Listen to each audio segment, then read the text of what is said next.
Assalamualaikum warahmatullahi wabarakatuh. Kami dari kelompok 4 akan menjelaskan tentang apa itu Canva dan bagaimana sejarah penggunaan Canva. Saya akan menjelaskan fungsi Canva dalam pendidikan.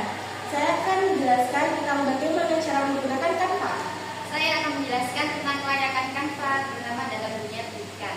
Saya akan menjelaskan kelebihan dan kekurangan Canva. Baik, jadi pertama saya akan menjelaskan apa itu Canva dan bagaimana sejarah penggunaan Canva.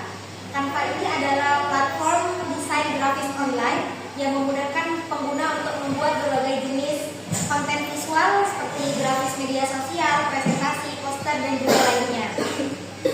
Nah, platform ini itu didesain untuk menyediakan berbagai template yang bisa disesuaikan serta alat desain yang intuitif sehingga tidak memerlukan keahlian khusus. Nah, Canva ini didirikan di Australia pada tahun 2012 oleh Melanie Perkins, Cliff O'Brien, dan juga Cameron Adams. Nah, awalnya ide ini itu muncul dari tahun 2007 hingga 2011. Melanie Perkins saat menjadi mahasiswa, ia menyadari bahwa banyak mahasiswa yang mengalami kesulitan menggunakan software desain profesional seperti Adobe Photoshop. Lalu ia membuat startup pertamanya bernama Fusion Books, sebuah platform untuk mendesain dan mencetak buku tahunan sekolah.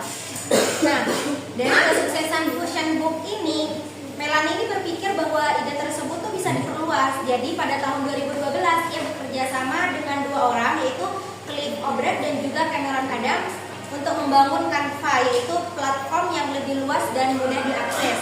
Dan Canva ini tuh resmi diluncurkan pada tanggal 1 Januari 2013 dan dengan cepat menarik jutaan pengguna di seluruh dunia. Hingga kini Canva digunakan lebih dari 100 juta orang, termasuk di Indonesia sendiri banyak menggunakan Canva. Baik, selanjutnya yaitu fungsi Canva dalam pendidikan. Canva ini sangat berperan penting dalam pendidikan, terutama pada proses belajar dan mengajar. Karena dengan adanya Canva bisa membantu guru dan siswa dalam membuat proses belajar itu menjadi lebih kreatif dan lebih menarik. Berikut beberapa fungsi Canva, diantaranya yaitu yang pertama, mempermudah guru dan siswa dalam proses pembelajaran. Karena dengan adanya Canva, guru dan siswa itu bisa membuat desain menarik seperti membuat PowerPoint, desain grafis, dan media pembelajaran lainnya.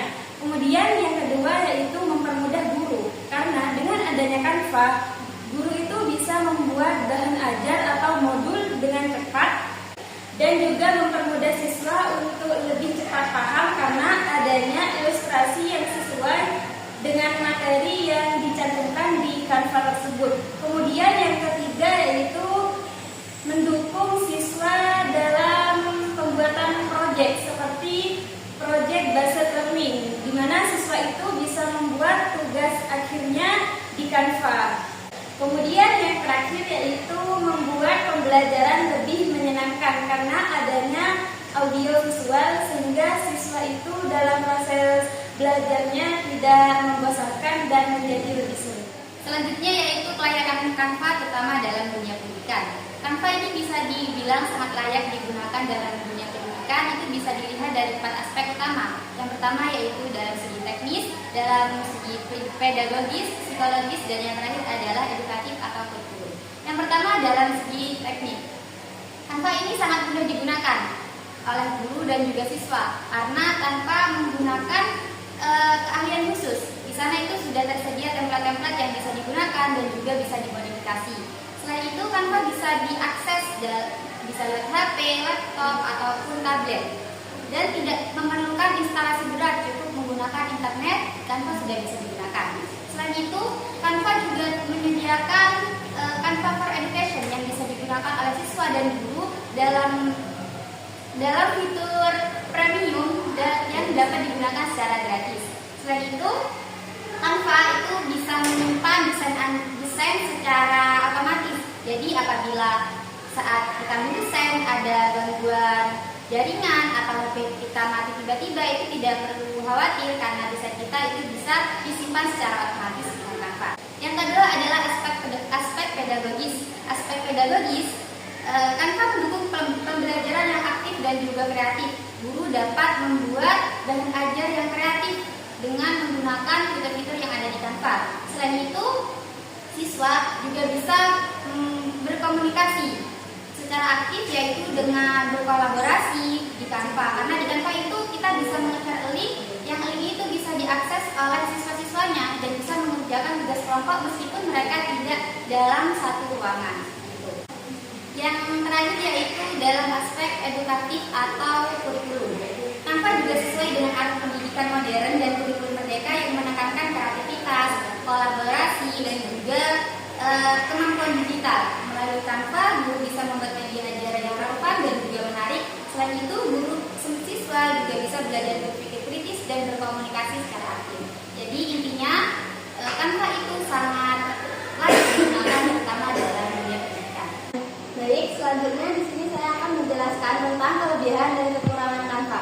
Kelebihan Canva, yang pertama yaitu penggunaannya yang mudah. Nah, software ini sangat mudah digunakan untuk semua orang, mulai dari pemula hingga profesional. Nah, tampilannya yang sederhana dan menarik membuat Canva mudah dipahami dan digunakan.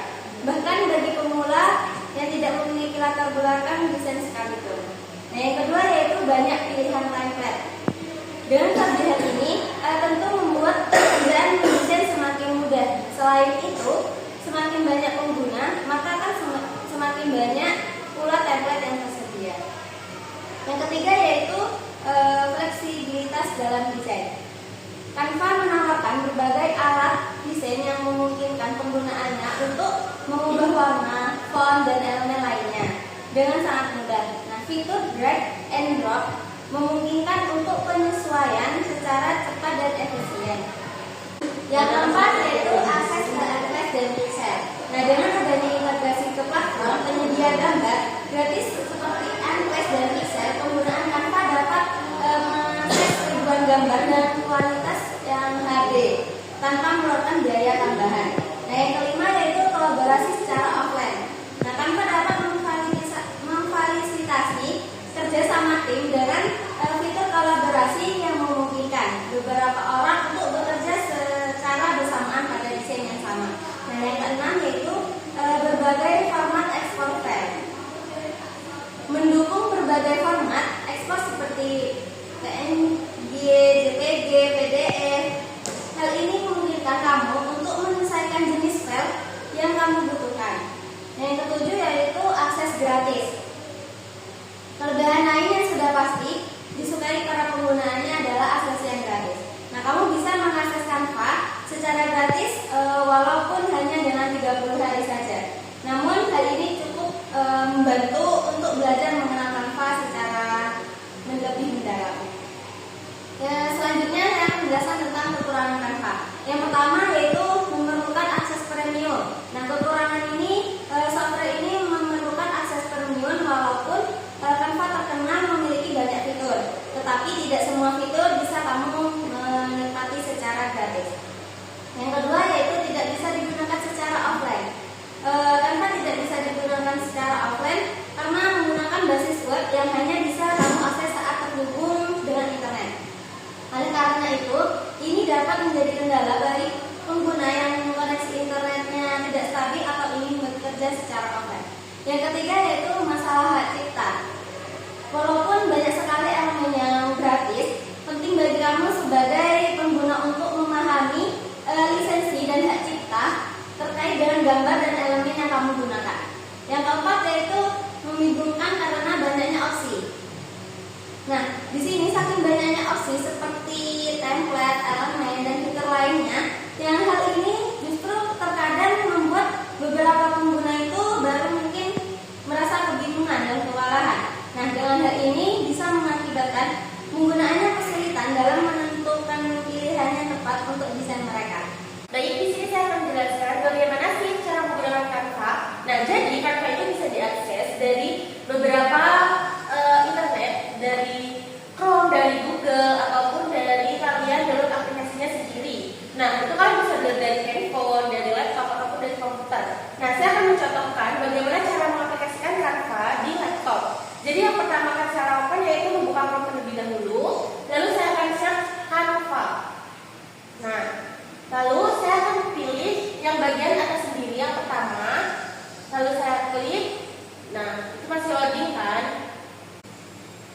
Nah, jadi ini adalah tampilan awalan dari Canva.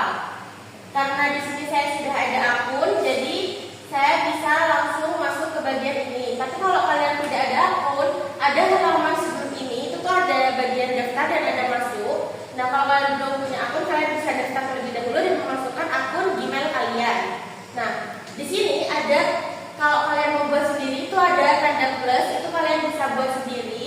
Jadi kalian bisa mengatur desainnya sesuka hati kalian. Tapi kalau kalian mau simple, kalian bisa menggunakan template yang sudah disediakan dari Canva. Dan template itu ada banyak sekali yang bisa kalian gunakan, bisa menyesuaikan desain apa yang kalian ingin untuk dipresentasikan.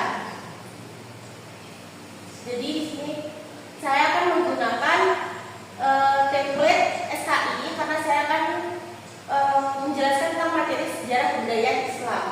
Nah, di sini ada banyak sekali kan template sejarah kebudayaan Islam. Nah, di sini tuh ada yang ada mahkotanya seperti ini dan ada yang tidak ada mahkotanya. Apa sih bedanya ada mahkota dan yang tidak ada? Kalau yang ada mahkotanya itu di sini tuh warna kuning, tapi di sini kan warna abu-abu ya. Kalau yang kuning itu berarti kalian akunnya belum premium dan kalian harus bayar. Nah, karena punya saya sih berarti saya premium. Saya sudah bayar kantornya ini ya. Nah, saya akan menggunakan template yang ini.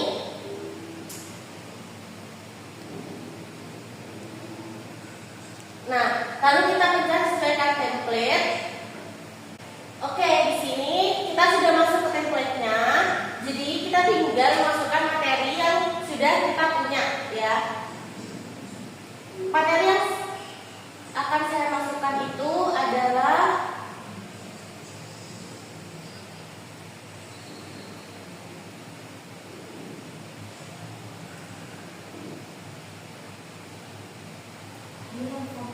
nah, jadi ini itu bisa kalian edit sendiri ya. Itu bisa dari fontnya itu bisa dikecilkan ataupun kalian mau ganti fontnya sendiri itu ada di situ, ada bagian sebelah dari angka-angka itu kalian bisa ubah-ubah sendiri. Mau pakai font apa aja itu terserah kalian, bebas kalian mau pakai font yang apa. Nah, lalu di sini juga ada warna. Warnanya ini juga bisa kalian sesuaikan. Kalian mau warna apa saja itu juga bebas. Nah, itu bisa kalian sesuaikan sendiri ya. Lalu letak-letaknya ini pun juga bisa kalian ubah-ubah sendiri. Kalian bisa atur-atur sendiri. Mau kalian taruh di sebelah kanan, sebelah kiri, di bawah, di atas, itu terserah kalian. Nah, untuk elemen-elemen seperti ini, gambar-gambar seperti ini juga kalian bisa tambah sendiri. Setelah kalian mau pakai elemen apa. Nah, itu ada di bagian situ, elemen itu. Nah, ada di situ. Itu kalian tinggal search. Misal kalian mau mencari tentang pohon kurma.